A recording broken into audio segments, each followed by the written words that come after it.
But talking about completely made up bullshit fictitious entities, we do have to talk about SPACs because I got to Oh tell my you, God. I'm obligated to talk about SPACs because I've been ordered to talk about SPACs, despite the Yes. fact that I've vowed not to talk about imaginary things. And a SPAC is about as close to an imaginary thing as you can possibly have. But we've had multiple SPACs raised in just the last couple of days. Alex, why don't you talk a little bit more about that?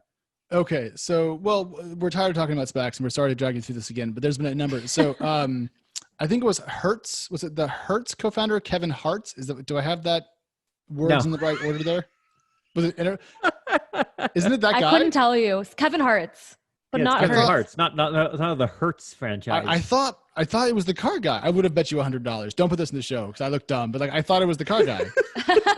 I've gotten so many emails about SPACs. This is what they've done to my brain. I guess it now has to stay in the show. Kevin and Julia Hartz. Julia Hartz we had on Extra Crunch Live a few weeks ago, but Kevin and Julia Hartz co-founded Eventbrite and were longtime angel investors, particularly in the aughts. And I think they're still active, but less so today. Oh, well, there was a rental car person, or maybe I just misread the entire email and it was actually Hertz the whole time, and I thought it was Hertz. That's more likely. Okay, well, in my mind, there was a rental car company that was doing the SPAC. Kevin Hartz, 200 million, 20 million units priced at $10 a share. The Casper CEO, Philip Krim, looking to raise 300 million in a SPAC, 30 million units, $10 a share again. And finally, according to our notes, Paul fucking Ryan, he's going to raise $300 million, which seems to be kind of the magic number for SPACs that we've seen in the last couple of months. But just goes to show how far this mania has gone, that Paul Ryan is being dredged out of, whatever boardroom he's decided to retire in to help launch a SPAC worth $300 million. Honest question.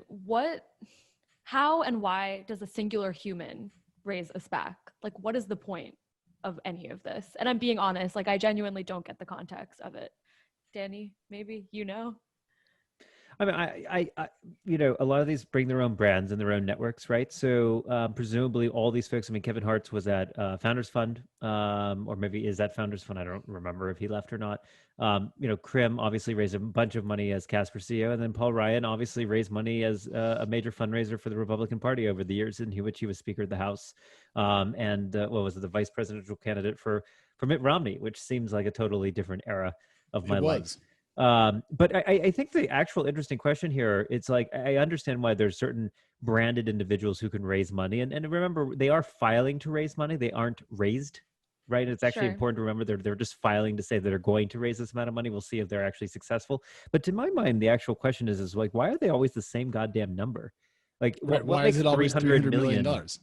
It's like I was looking through books the other day, and I had 6 books in a row randomly that all happened to be exactly 224 pages, and I had no idea, like, why is that the magic number in publishing? I'm sure there's a reason, and much the same here. Like, I'm sure there's a reason 300 million is like a nice number, but like, if you think about what a startup or a private market company is today, that's 300 million bucks. Like, that buys you nothing. That's like $1 million in SaaS revenue. But you're buying a fraction of a private company and taking possibly that public. But like, yeah, there's your 6%. So maybe you take out a $10 billion company and own 3%. I don't know, but I think it's nuts. Yeah, it's a mess. It seems completely arbitrary, but I think there's a larger conversation to have around liquidity. And to my mind, what is actually happening here is, after a decade of having so many private market companies stay private, mostly from the advice of folks like Mark Andreessen, Peter Thiel, and others who popularized the idea of, founders should maintain control of their startups for as long as possible. There are now hundreds of unicorns, lots of stuff on the private markets. The number of public companies is at an all-time low. There are less IPOs. In fact, as we talked about last week on the show, 1/5 of all IPOs are SPACs in and of themselves. So I think that there's just this huge backlog of companies that want to go public.